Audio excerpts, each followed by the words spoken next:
আমি জানি সবাই পাবদা মাছ খুবই পছন্দ করে।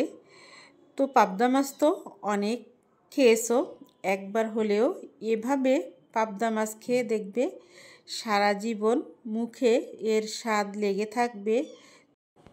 আরেকটি রেসিপি নিয়ে শামসুন নাহার ব্লগ চ্যানেল থেকে চলে এলাম। তো এভাবে একবার এই রেসিপিটা করে খেয়ে দেখবে, এর কোনো তুলনা হয় না।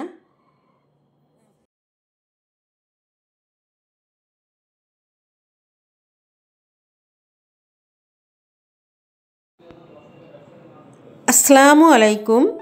তো বন্ধুরা, রান্নাটা শুরু করি। এখানে আমি 8 পিসের মতো পাবদা মাছ নিলাম। পাবদা মাছগুলো দেখো ধুয়ে আমি কড়াইতে নিয়ে নিলাম। এখন এখানে আমি দিয়ে দিলাম পেঁয়াজ, কাঁচামরিচ আর রসুন বাটা, হলুদ, লবণ আর তেল, এটা দিয়ে দেব। তো বন্ধুরা, প্রথমে আমি হলুদ, লবণ, তেল, কাঁচামরিচ, পেঁয়াজ আর রসুন বাটা দিয়ে দিলাম। এখন এই মাছের আগে আমি মশলাটাকে ভালো করে এখানে মেখে নেব। তারপর দেখো এখানে দিয়ে দিচ্ছি তেল। এবার তেল দেওয়া হলে আবারও আমি চটকে চটকে ভালো করে মেখে নেব।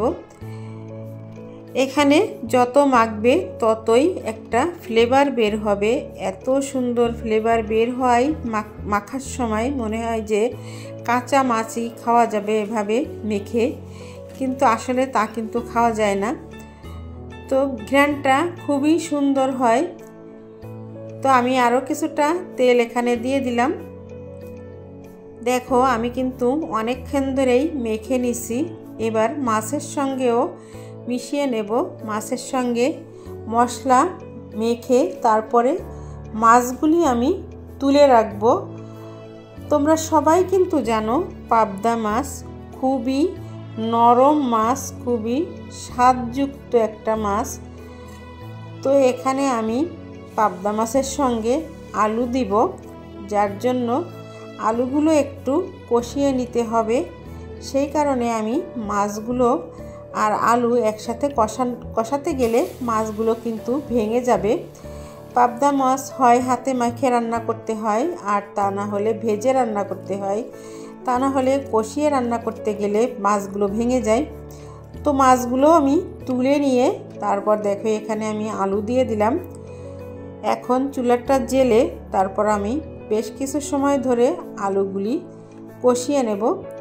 তো দেখো আমি হাত দিয়ে আলুগুলিও মেখে নিলাম মশলার সঙ্গে। বন্ধুরা, প্লিজ তোমরা একটা লাইক দিয়ে অ্যাড সহ ভিডিওটা দেখার চেষ্টা করো। তো এখন আমি মশলার সঙ্গে আলুগুলিকে কিছুক্ষণ একটু কষিয়ে নেব। এভাবে একবার হলেও তোমরা বাসায় ট্রাই করে দেখো, অসম্ভব মজার একটা রেসিপি। যে খাবে সেই তোমার প্রশংসা করবে।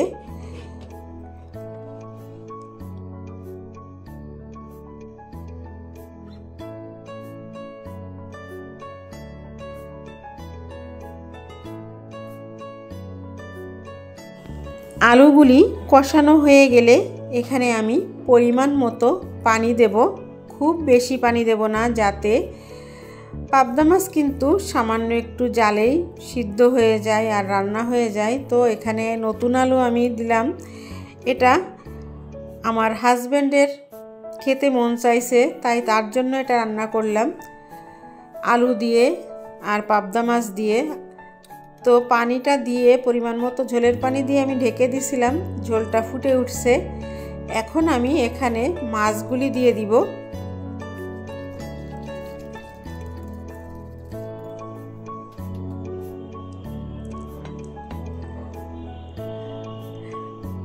মাছগুলি দিয়ে মাছগুলিকে একটু সমান করে নেড়ে চেড়ে সমান করে মাছের সঙ্গে আলুর সঙ্গে ঝোলের সঙ্গে একটু মিশিয়ে দিয়ে তারপর আবারও আমি ঢাকা দিয়ে রান্না করব।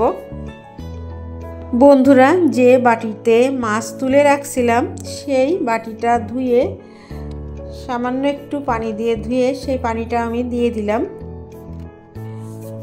এখন আমি ঢাকা দিয়ে দিলাম।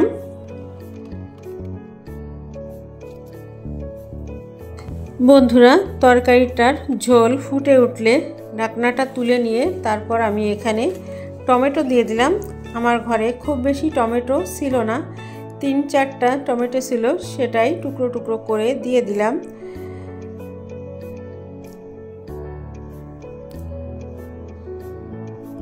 টমেটোগুলি দিয়ে আবারও একটু হালকা হাতে নেড়ে দেব। খুব বেশি নাড়াচাড়া করা যাবে না, তাহলে কিন্তু মাছগুলি ভেঙে যাবে।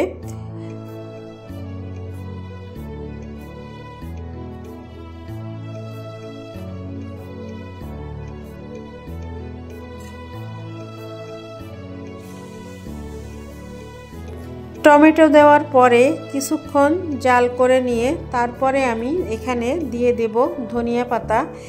এই রেসিপিটাই বা এই তরকারিটাই ধনিয়া পাতা কিন্তু খুবই ভালো লাগে।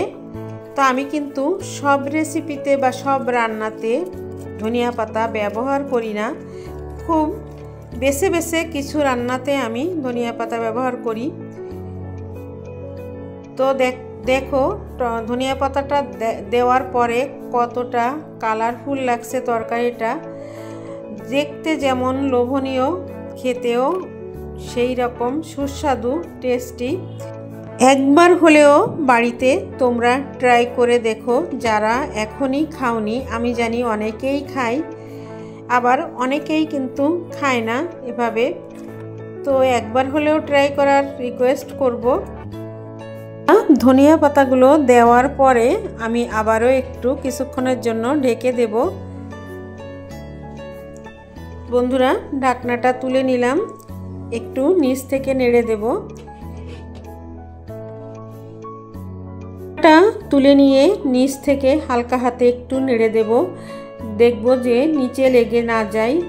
তো আমি কিন্তু আর খুব বেশি ঝোলটা টানাবো না, আর যেহেতু আলু দিয়েছি তো হালকা একটু ঝোল রাখবো। আলু টমেটোর তরকারিতে একটু হালকা একটু ঝোল রাখলে কিন্তু খেতে মন্দ হয় না। বন্ধুরা, কেমন লাগলো আমার আজকের এই রেসিপিটা অবশ্যই কমেন্টের মাধ্যমে জানাবে। যদি কোনো অংশে একটু ভালো লেগে থাকে তাহলে লাইক কমেন্ট শেয়ার করে দিও। আর যদি কোনো নতুন বন্ধু থেকে থাকো তাহলে সাবস্ক্রাইব করে পাশে থাকা বেল বাটনটি অন করে দিও, তাহলে আমি ভিডিও ছাড়ার সঙ্গে সঙ্গে তোমাদের কাছে পৌঁছে যাবে। তো আজকের আমার এই রেসিপিটা এই পর্যন্তই। সবাই সুস্থ থেকো, ভালো থেকো। চলে আসবো নতুন দিনে নতুন কোনো একটি ব্লগ ভিডিও বা রেসিপির সঙ্গে। সবাইকে আবারও অসংখ্য ধন্যবাদ জানিয়ে আজকের মতো বিদায় নিচ্ছি। আল্লাহ হাফেজ, আসসালামু আলাইকুম।